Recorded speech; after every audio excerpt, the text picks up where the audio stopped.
De volta com o Em Discussão, dessa vez falando sobre a segurança no trânsito. Ciclistas tem muitos no trânsito. Hoje em dia a gente tem uma cultura de que cada vez mais se use bicicleta, mas em compensação eles estão muito sensíveis. Dá só uma olhada. Sidney percorre por dia mais de 40 quilômetros de bicicleta, de Cabedelo a João Pessoa.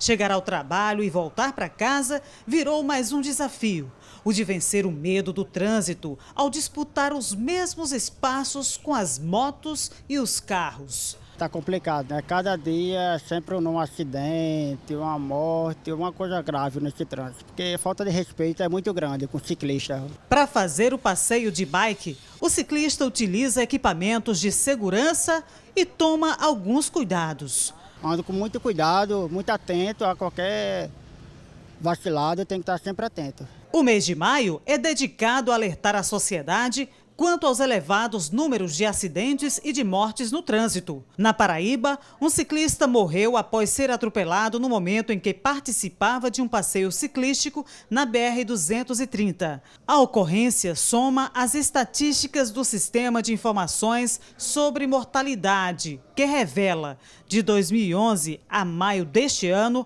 96 ciclistas morreram em rodovias ou vias públicas do estado. Nós temos um processo cultural muito fragilizado. As pessoas não têm na mente a questão da responsabilidade mútua, né? Muitos motoristas que estão aí fora olham a bicicleta como um atrapalho, e não seria isso, né? O comandante do Batalhão de Policiamento de Trânsito, que também é ciclista, fala da importância da campanha Maio Amarelo e lembra que todos são responsáveis pela paz no trânsito. Nós precisamos despertar para essa problemática. É uma problemática séria, né? E é preciso esse chamamento de toda a sociedade. O veículo que está vendo uma bicicleta, ou a bicicleta que está vendo ali nas proximidades do veículo, tem 1,5 metro para estar ali distanciando-se um do outro. Então, é preciso que isso seja mentalizado por todos. Essa questão de ciclistas, motociclistas, precisam ter uma educação especial por parte deles ou por parte dos motoristas que tem que cuidar, né? Porque não dizem que tem os maiores cuidam dos menores, é isso? Olha só, eu vou repetir, o Código de Trânsito brasileiro, ele acabara de completar 18 anos em vigor, claro, 19 anos que foi elaborado, e o processo de formação do condutor está arcaico, e está mais do que provado que não teve sucesso. Basta imaginar que apenas 18 horas para o indivíduo, o cidadão que está tentando adquirir essa carteira, assimilar todo o processo de um Código de Trânsito que tem mais de 300 artigos, mais de 500 resoluções que modificam esses artigos. Então, o condutor hoje ele é formado ou induzido ou orientado a tirar a carteira, a aprender aquele feijão com arroz.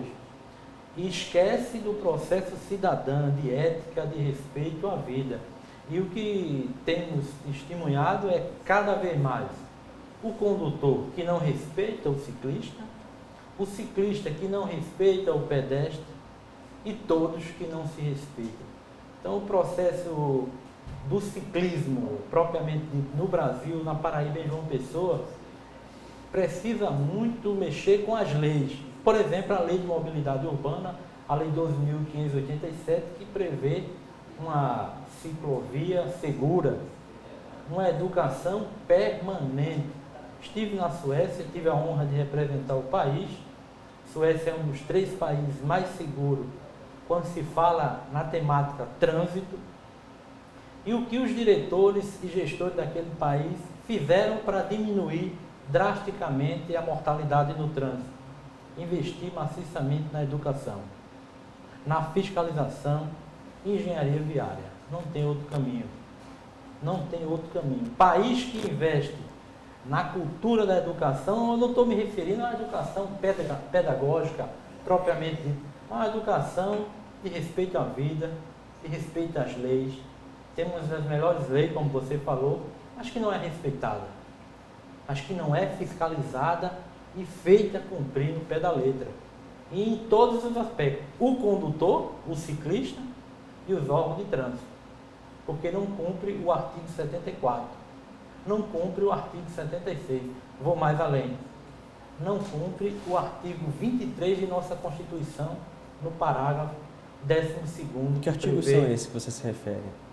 O artigo da Constituição brasileira, O 74, o 74 e o 76 do Código de Trânsito Brasileiro, que ele prevê a educação como um direito do cidadão e obriga os órgãos de trânsito, em parceria com as secretarias de educação, implementar continuamente no ensino dessas crianças, transversalmente, e isso não é feito, diga-se passagem, e não cumpre, eu vou repetir, o artigo 23 de nossa Constituição, parágrafo 12º, que diz que a União, os estados e os municípios são obrigados a elaborar políticas de educação e segurança para o trânsito no cotidiano. Infelizmente, não temos visto isso. E a consequência? Pessoas e mais pessoas morrendo, hospitais lotados e a sociedade, no geral, pagando caro por isso. Clédson e Ricardo, vocês concordam com o que ele fala ou vocês realmente acham que para tirar uma carteira a quantidade de pontos ou a quantidade de tempo é necessária ou a legislação é muito grande, poderia ser maior, simuladores? O que é que vocês acham da opinião dele? Verdade, CNH, né, Carteira Nacional de Habilitação, é tirado de uma forma mecânica por parte dos usuários, eles não compreendem que a educação é uma atividade de base, né? As crianças, nossas crianças, filhos, particularmente, quando vê uma atitude nossa, chama a atenção, acho que é a forma mais contundente de se aprender, né? Esse é um exemplo, claro. Na parte fundamental, pedagógica, isso não tem sido cumprido, né? E a ação antipática de fiscalização, sim, com rigor, né? De acordo com as legislações vigentes, vamos cumprindo.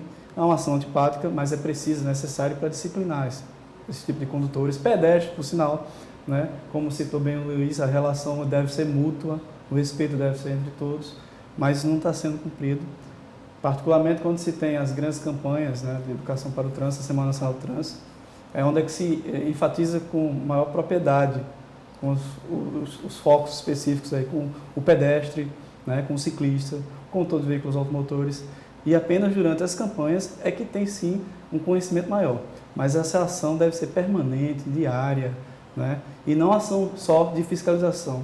Então, eu concordo com o Luiz quando ele abrange vários pontos, especificamente do CTB, né? Temos essas leis de fato e elas não são cumpridas com rigor. Primeiro, em relação ao ciclista, né? Em relação ao ciclista, em termos de rodovia federal aqui na Paraíba, essa realidade mudou muito. Apesar de acontecer ainda... Ciclista pode estar numa BR? Oi? Ciclista pode estar numa BR? Pode andar no acostamento, as cinquentinhas não podem, no acostamento ele pode. Não é Acostamento. Apesar de hoje, eu quero dizer assim, que hoje não é como antes. Eu tenho 22 anos na polícia. Me lembro que os primeiros 10 anos era muito comum acidente com ciclista, principalmente final da tarde ou início da manhã. Era o momento que o trabalhador ia para seu trabalho e retornava. Hoje já não é tanto. Por quê? Porque esse trabalhador ele passou a usar as cinquentinhas. Chamadas cinquentinhas. Mas não é né? de hoje que se usa a bicicleta não como lazer, mas como meio de transporte. Meio de transporte. Esse meio de transporte, e a gente fala meio de transporte, não estou falando, a cidade eu sei que João Pessoa já tem algumas ciclovias, inclusive muito boas, mas ainda é uma coisa muito voltada ao lazer e ao esporte.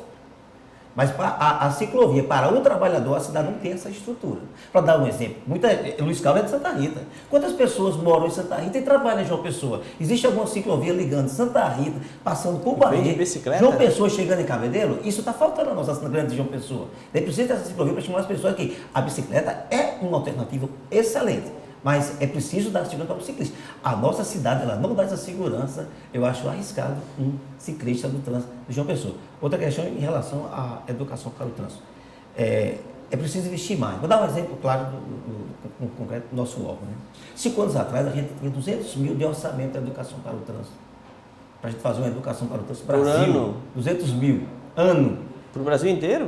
Sim, 5 anos atrás. 5 anos atrás. Mas essa mudança... buscar essa alternativa de fomentar a educação para o trânsito, fez a Polícia Rodoviária hoje ter 10 milhões para investir em educação para o trânsito. Justo. O que é coerente, a gente pode investir muito mais. Mas só que esse investir mais, ele é sistemático. Porque o que a PRF está fazendo não é ela simplesmente fazer a educação para o trânsito, mas ela fomentar a educação para o trânsito. Ela ajudar uma escola a fazer essa educação para o trânsito. Então a gente dá orientação, a gente dá o recurso, a gente dá o equipamento, a gente provoca, estimula. E hoje a gente, na Paraíba, nós temos um projeto que é chamado FETRAN, Festival Estudante Temático de Trânsito. Ele está funcionando em 2016 na cidade de João Pessoa, Santa Rita, inclusive com a Ângulo Escalo, que está nos apoiando a implantar em Santa Rita. Queimadas, Esperança, Cuité, Monteiro, Camalaú, Patos, Malta, Souza, Uiraúna, Cajazeira. São 12 cidades.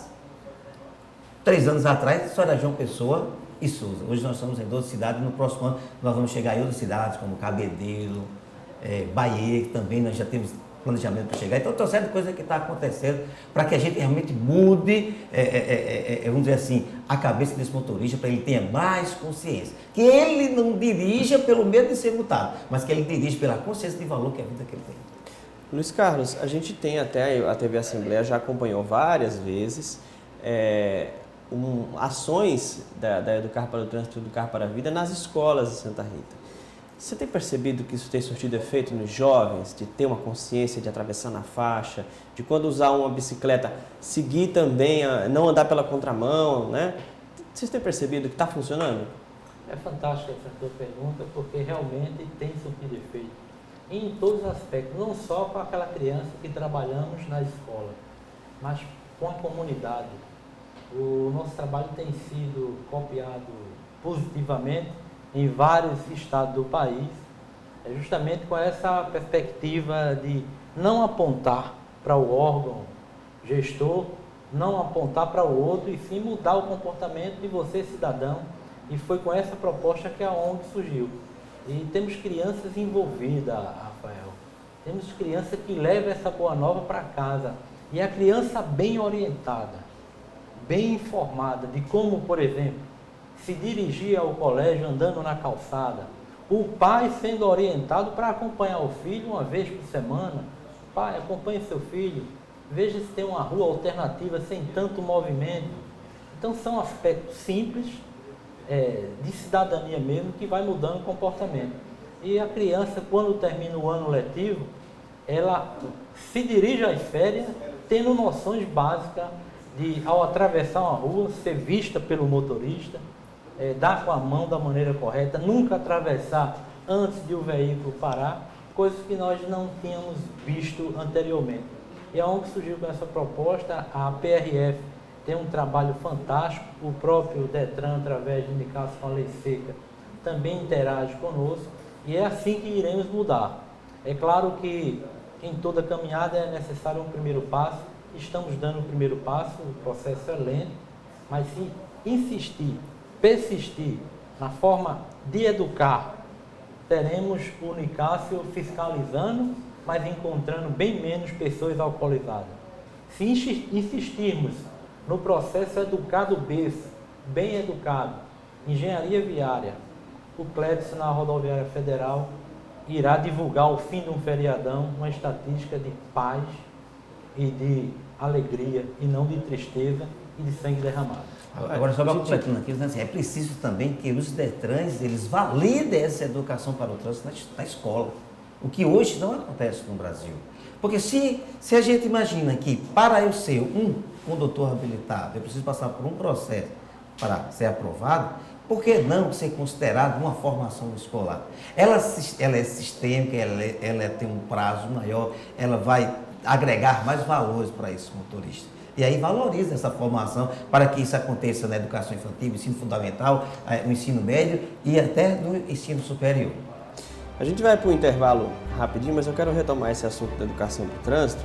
E a gente também quer falar sobre pessoas que perderam, né, parentes, familiares, vítimas de acidentes de trânsito. Fique com a gente, aqui tem discussão.